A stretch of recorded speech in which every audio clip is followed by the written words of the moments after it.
The Neolithic period marks a turning point in human history. It was a time of profound change. In the Iberian Peninsula, around 4000 BCE, people were transitioning from a hunter-gatherer lifestyle to a more settled way of life. This shift was marked by the domestication of animals and plants. Among these domesticated animals, cattle played a crucial role. These animals provided a source of food, hides, and even labor. Understanding how these early farmers managed their cattle gives us a window into their ingenuity.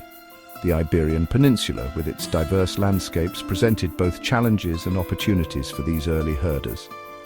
The availability of food and water varied greatly throughout the year. Neolithic farmers had to adapt to these fluctuations to ensure the survival of their herds. They developed sophisticated methods of cattle management that allowed them to thrive in this environment.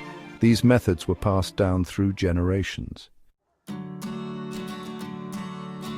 Central to the Neolithic herders' success was their understanding of seasonal change. They observed the patterns of nature. They noticed the growth of plants in different seasons. This knowledge enabled them to develop a system of seasonal movement known as transhumance. This involved moving their cattle between different grazing areas throughout the year. During the warmer months, the herders would move their cattle to higher elevations.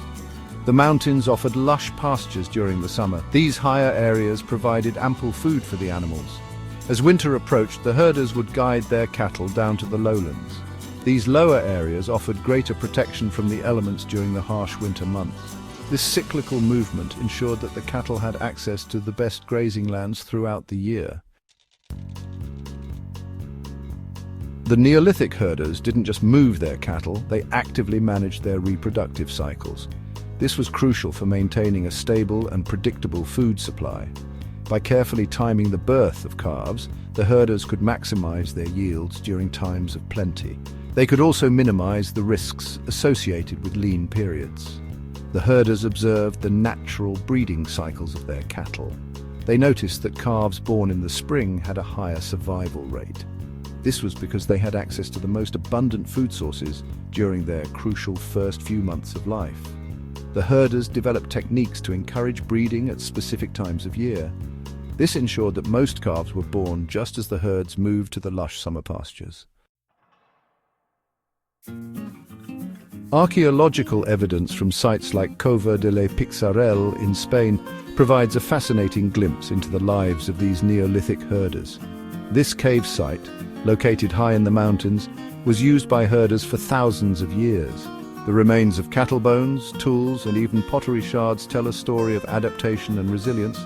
By studying the bones of the cattle found at Cova de la Pixarel, scientists can learn a great deal about their diet. The chemical composition of these bones reveals that the cattle primarily grazed on C3 plants. These plants were common in the open woodlands and meadows of the Iberian Peninsula. The absence of evidence for supplemental feeding suggests that the herders were incredibly skilled at managing their herds. The story of these Neolithic herders is a testament to human ingenuity. By carefully observing nature and adapting their practices, they were able to thrive in a challenging environment. Their legacy lives on in the practices of modern-day herders and in the archaeological sites that continue to yield secrets from the past.